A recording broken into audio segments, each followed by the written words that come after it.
विभीषिका क्या होती है,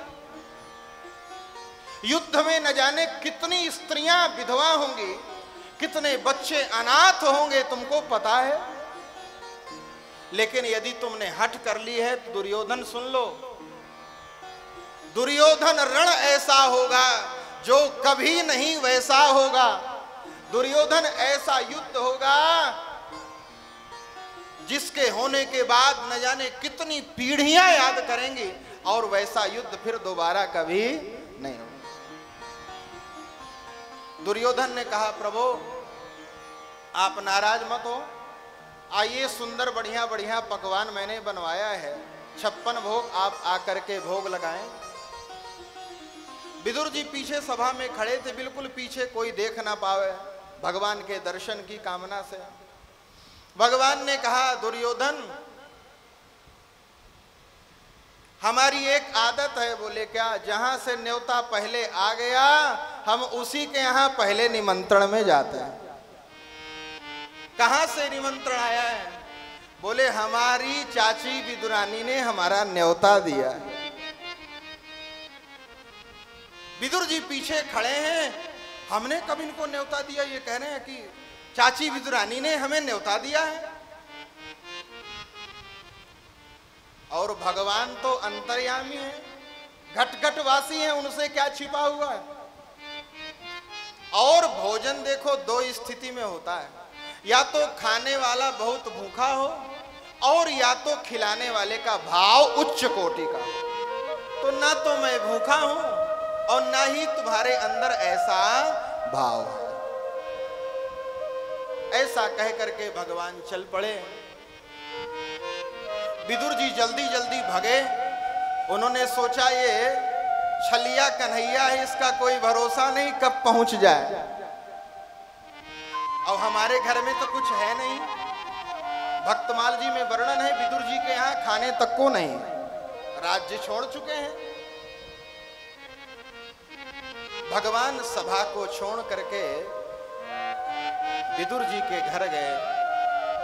जा करके दरवाजा में खट खट किया, चाची राम राम। विदुरानी ने जैसे आवाज सुनी कन्हैया की, इतनी प्यारी ध्वनि, क्या कन्हैया द्वारिकाधीश हमारे यहां आ सकते हैं? क्या मुझ में ऐसी पात्रता है? यह विचार करके उनका हृदय करुणा से भर गया। महाराज संत कहते हैं विदुरानी स्नान कर रही थी और जिस दशा में थी उसी में आ गई। शरीर का कोई ख्याल ही नहीं रहा। भगवान की वह मंगलमयी दिव्य वाणी को सुन करके भगवान ने अपना पीतांबर डाल दिया। कन्हैया पधारे हैं। अब मन में भाव है, इनको कितनी सुंदर जगह में बैठाऊं, कैसे इनका सुंदर से सुंदर दिव्याति दिव्य इनका स्वागत करूं। झाड़ू लगाती हैं और कहा कन्हैया थोड़ी रुको, सफाई कर लो, इसके बाद आपको बैठा दूं। झाड़ू लगाया और झाड़ू लगाने के बाद जहां पर कचरा इकट्ठा हुआ वहीं पर उनको भान ही नहीं है, कन्हैया बैठ जाओ यहां पर। ठाकुर जी बैठ गए, कहे चाची हमको भूख बहुत तेज लगी है। विदुरानी जाकर के अपने रसोई में खट खट करती हैं, लेकिन कुछ हो तब तो लाओ। कन्हैया ने फिर से कहा, बोले चाची हमको बहुत भूख लगी है, द्वारिका से चल करके आए हैं। विदुरानी बार बार रसोई में एक बर्तन से दूसरे बर्तन को, दूसरे से तीसरे में बार बार खोजती हैं, लेकिन रसोई में कुछ है ही नहीं।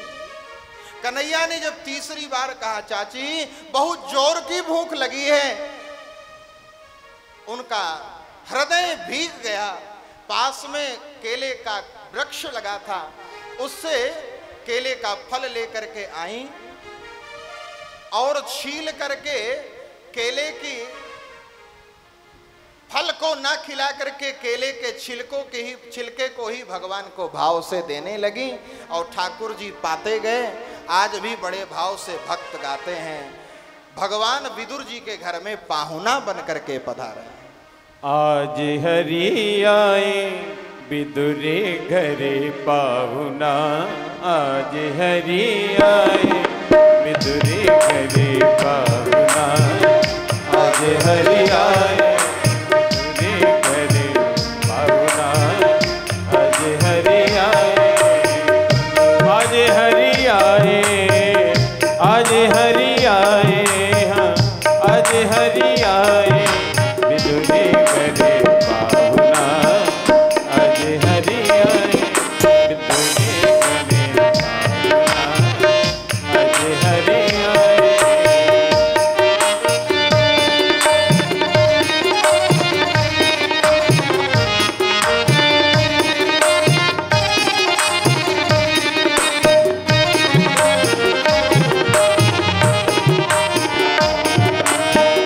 विदुर नहीं घरे ती विदुरानी, विदुर नहीं घरे ती विदुरानी, आवत देख हरि सारंग पानी, आवत देख हरि सारंग पानी, फूले अंग के संभावना फूले अंगना संभावना आज हरि आए, विदुरे घरे पाहुना आज हरि आए।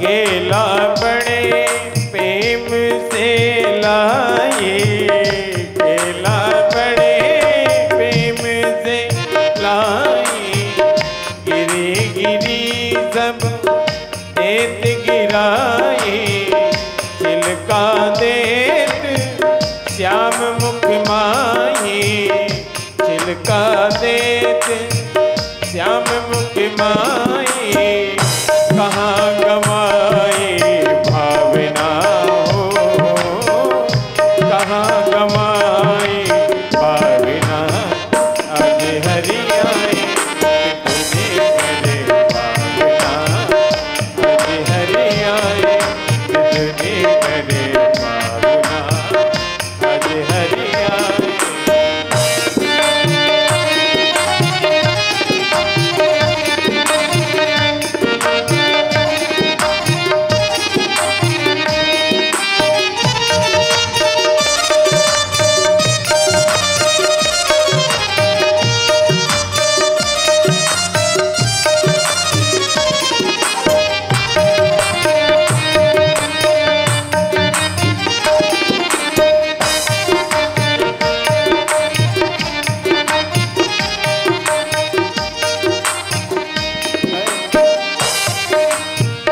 केला लिए विदुरे करे माही, केला लिए विदुरे करे माही, गिरी गिरी जब गिरी गिरी देत गिरधर मुख माही, गिरी देत गिरे धर मुख माही, सुनो विदुर हम भाव के भूखे, भाव बिना सब व्यंजन रूखे, ऐसो स्वाद नहीं आवना हो, ऐसो स्वाद नहीं आवना आज हरि आए, विदुरे घरे पाहुना आज हरि आए, विदुरे घरे पाहुना आज हरि आए, विदुरे घरे पाहुना आज हरि आए। बोलिए भक्त वत्सल भगवान की। विदुरानी चाची ने कन्हैया को केले के छिलके खिलाए। तब तक विदुर जी बाजार से बढ़िया सुंदर मक्खन मिश्री और खोए के लड्डू, बढ़िया सुंदर सुंदर मिठाई लेकर के आए और दरवाजे पर आवाज लगाई, सुनो कन्हैया ने कहा है कि चाची विदुरानी के यहाँ हमारा निमंत्रण है, जल्दी खोलो, सामान रखो, कभी भी आ सकता है। विदुरानी ने कहा, बोले आ नहीं सकता, आ चुके हैं, अंदर बैठे हैं। जाकर के देखा विदुर जी ने, तुम ये केले के छिलके खिला रही हो, लो सुंदर सुंदर पकवान खिलाओ ठाकुर जी को। तुमने केले का फल भी नहीं छिलका खिलाया। माखन मिश्री निकाल करके सुंदर मिठाई ठाकुर जी को भोग लगाती हैं।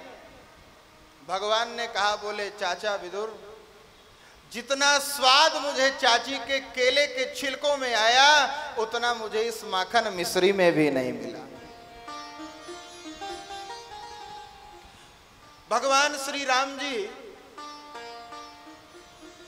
जब माता कौशल्या भोजन बनाती हैं, भोजन पवाने के बाद पूछती हैं, लाल जी भोजन कैसा लगा? भगवान कहते हैं ठीक है, अच्छा है। मैया अरुंधति भोजन बना करके पवाती हैं, पूछते हैं लाल जी कैसा है? भगवान कहते हैं अच्छा है। राम जी जनकपुर जाते हैं, ससुराल में स्वागत होता है, मैया सुनैना भोजन बना करके सुंदर सुंदर पकवान बनाती हैं। दामाद जी पधारे हैं, पवाने के बाद पूछती हैं लाल जी कैसा लगा? भगवान कहते हैं मैया भोजन तो अच्छा है, लेकिन वो स्वाद नहीं है जो सबरी के बेर में मुझे मिला था। वो स्वामी जी कहते हैं, घर गुरु ग्रह प्रिय सदन सासुरी, जब जहां भई पहुनाई,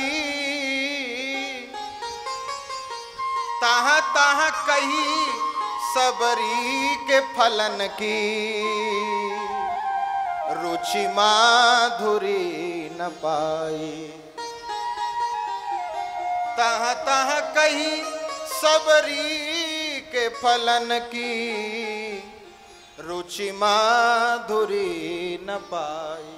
सबसे कहते हैं भोजन तो अच्छा है, लेकिन वह स्वाद नहीं आया जो माता सबरी के बेर में मुझे मिला था।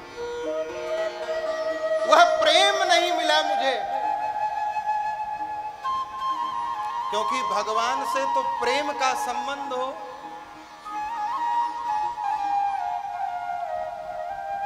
भगवान कहते हैं भाव का भूखा हूं मैं, भाव ही एक सार है। भाव से जो मुझको भजे उसका भाव से बेड़ा पार है। गोस्वामी जी कहते हैं उमा जोग जप ज्ञान तप नाना मख व्रत नेम, राम कृपा नहीं करहि तस जस निष्केवल प्रेम। नाना प्रकार के योग यज्ञ आदि करने से भी भगवान की जितनी कृपा नहीं होती उतना भगवान के चरणों में प्रेम हो जाए। ठाकुर जी कृपा करें।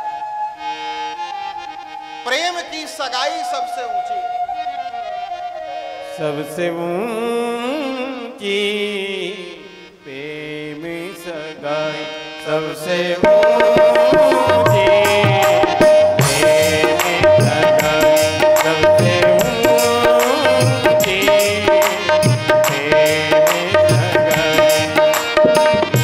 दुर्योधन की मेवा त्यागो, दुर्योधन की मेवा त्यागो, सागे में दूरे कर खाए,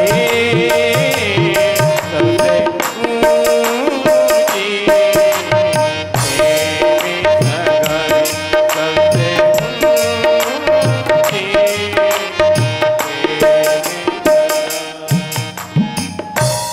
सबसे ऊंची प्रेम सगाई। भगवान से प्रेम का रिश्ता जिसने रख लिया वह सबसे ज्यादा भगवान का कृपा पात्र हो जाए।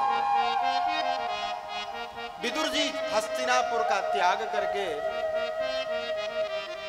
तीर्थाटन के लिए चले गए। तीर्थाटन करते करते वृंदावन पहुंचे और वृंदावन में उनकी भेंट भगवान के सखा उद्धव जी से हुई।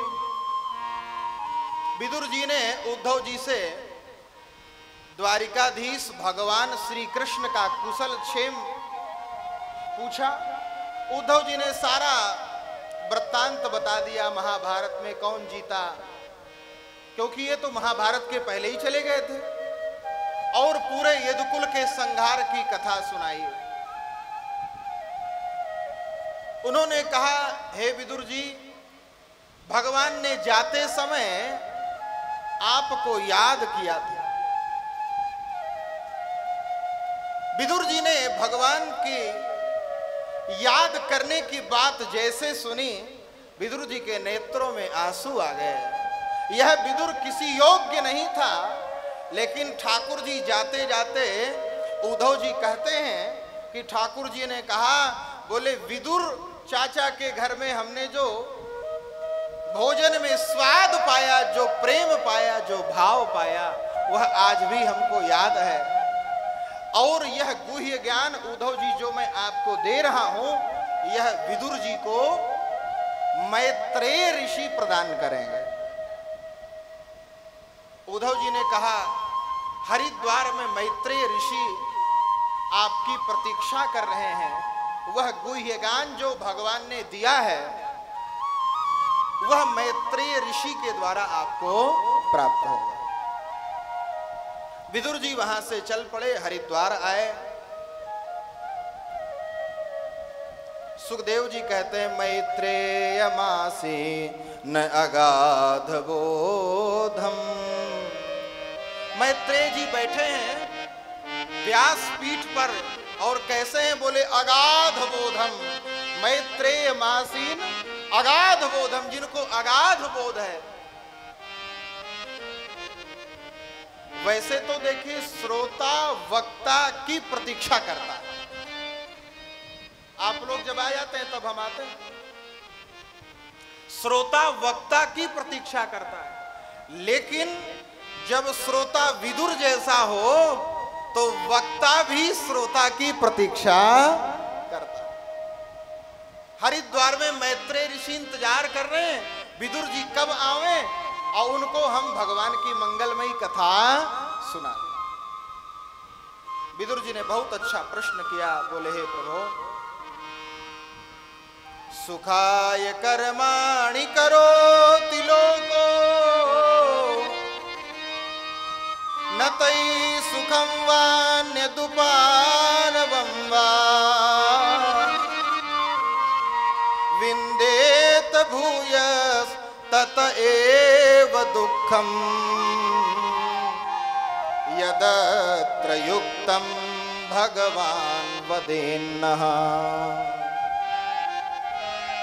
सारा लोक, सारा संसार सुख के लिए कार्य करता है, पूरा प्रयास करता है कि इन केन प्रकारेण मैं सुखी हो जाऊं।